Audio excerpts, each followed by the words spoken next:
The general rules to the game are very simple, with a few caveats that can make things more complicated. He'll begin by asking you a question. He always initiates the game. It can be anything from a piece of obscure trivia to a riddle to an extremely personal inquiry. Don't worry, you won't be immediately plunged into hell if you get the wrong answer or anything like that. As a matter of fact, he won't even tell you whether you got the answer right or wrong. After you've answered his question, you get to ask him one in return. Now, here's where the consequences of your response come in. If you answered his last question correctly, he will respond to your question as honestly and accurately as he is able. However, if you answered it incorrectly, he is free to lie to you as he sees fit. Perhaps if you've asked him something you're better off not knowing, he'll tell you the truth about it anyway. More likely, he'll feed you the most insidious, damaging lie he can come up with. Either way, after he's responded, he'll ask you another question, and the process will repeat over and over again until you decide to call it quits. Now, you may be sitting there thinking that sounds fairly easy to get the information you need. All you have to do is wait for a question you can answer correctly and then take that opportunity to ask him what you really want to know, ignoring everything else he's said. Well, it's not that simple. The devil will never give you an easy question, one that can be completely sure of the answer to. He may instead give you questions that you have some vague knowledge of, that you think maybe you know the answer to, but you're not really confident, thus forcing you to endlessly second-guess yourself, obsessing over whether or not you can trust the information that he gave you next.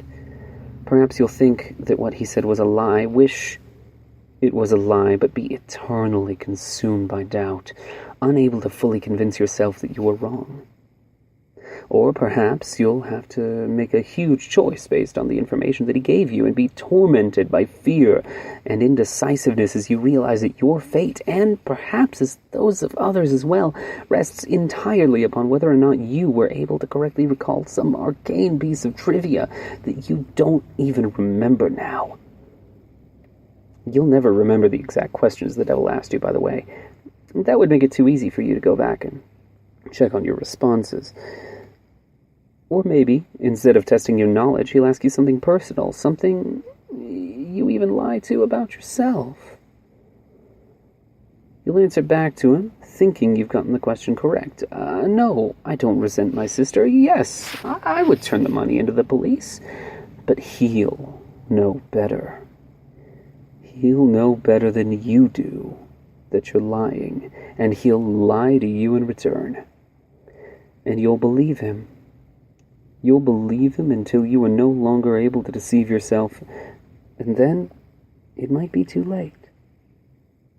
Or maybe he won't even give you a chance to get an accurate response at all. Maybe he'll just ask you questions, endless strings of completely impossible questions, making you more and more frustrated and disheartened until you realize you'll never be able to force him to tell you the truth. Questions like, what was the exact height of Mount Everest in centimeters in the year 1666? Or, what is the airspeed velocity of an unladen swallow? Although, knowing his sense of humor, if he ever asked that, you might consider African or European a correct response. There are a couple of ways to short-circuit this particular strategy, however, additional rules and courses of action that make the game more interesting and prevent you from being stonewalled completely. Although, in all honesty, he probably wants for you to try one of those options anyway. The first option is to ask him a riddle instead of a question. If you somehow manage to stump him, and he answers the riddle wrong or gives up, he'll be obliged to give you a truthful response to your next question. If he answers the riddle correctly, once again, don't worry, he won't pounce on you like a sphinx and drag you to hell.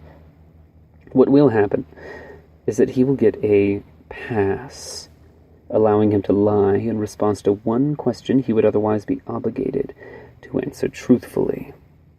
Honestly, if he gets a pass, you might as well just give up and quit the game right there. It's nearly impossible to determine when he's telling you the truth under the best of conditions, adding another layer of complexity by constantly trying to figure out when and if he's used his pass. That's about enough to make any normal person's brain explode. There's no way. Just forget it. The second option is for you to take a dare from him. If you accept it and vow to follow through, then once again, he'll have to answer the next question truthfully. If you choose instead to reject it, he'll get another pass. Now, before you freak out and reject the whole idea completely, you should know that he won't ask you to do anything overly dramatic or unspeakably evil, like blow up a hospital or murder somebody.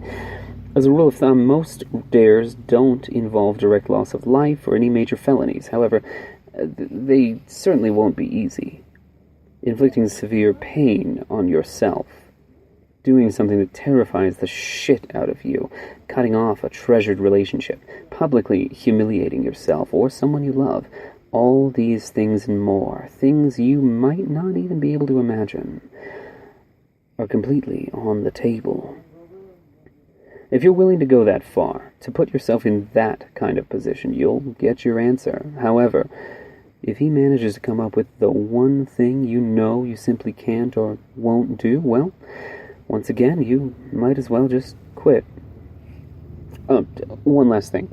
Don't think you can just tell him you're going to do something and then not do it.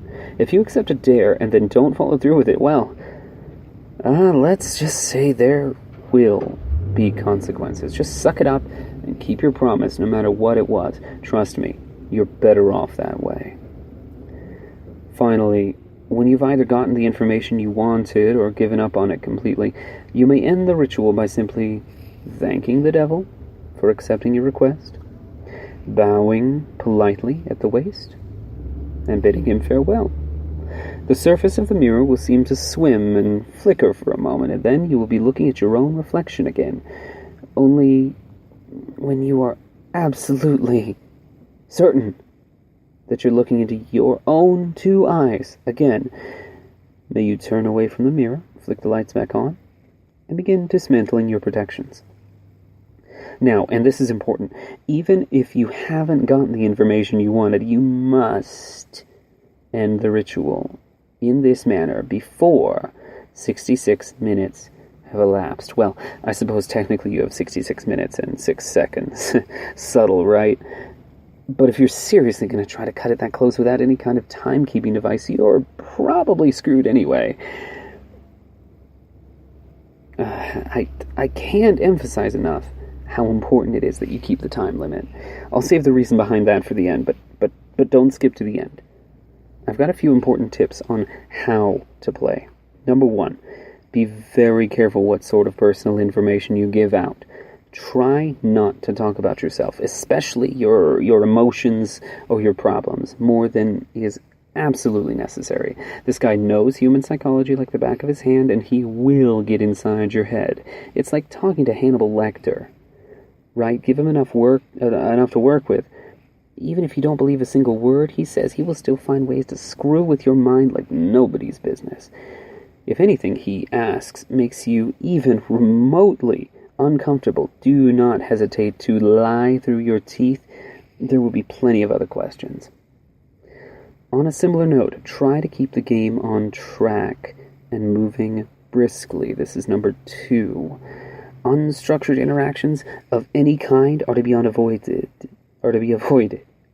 Chances are that at some point he will try to draw you off on a tangent, discussing something that fascinates you, analyzing a response you've given him, or finding some other excuse to speak at length without moving the game forward. This is not only a waste of valuable time, but also another excellent opportunity to mess with your mind. Number 3. If you choose to give him a riddle, use one you've made up yourself. If your riddle has ever been written down anywhere at all, from the pages of The Hobbit to some long-lost tome of ancient magic, he will already know the answer. That said, it still has to be a legitimate riddle, with an answer that makes logical sense from some angle. You can't just ask something like, what's green and has 10 legs and hops, and then claim for some inexplicable reason that the answer was marshmallows. Nor can you ask him a straight question like, what have I got in my pocket? He probably already knows that anyway. There are no hard and fast rules to determine whether a riddle makes sense or not, but you're a reasonable human being. Your ancestors ate from the tree of knowledge. Please, for the love of crap, use common sense. Number 4. If you choose to take a dare, there is a slight chance that the devil will ask you to do something seemingly easy. Deliver a letter, for instance, or scribble a 10-digit number on a public restroom stall. If he does ask you for something like this, and you have even a shred of common decency and you do not accept, chances are he's using you to further some sinister plot, one liable to ruin a lot of lives and harm a lot of people. Who knows?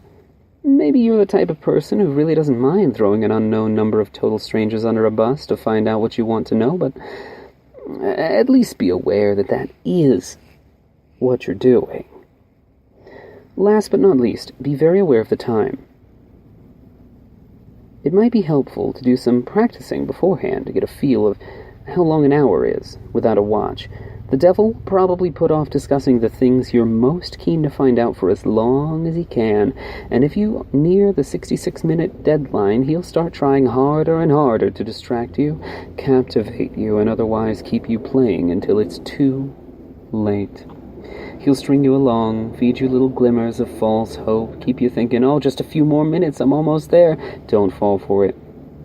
Don't go over the time limit no matter what. Now, you might be thinking that this game doesn't really sound all that dangerous so far. Threats of psychological damage rarely seem to carry the same weight as threats of physical damage, even though their costs are often just as great. Hate to burst your bubble, but the game is far from safe. There are plenty of ways for you to seriously screw yourself over from both physical and mental angles, not to mention spiritually. And it is with these that I will conclude in the vain hope that they may make some sort of impression.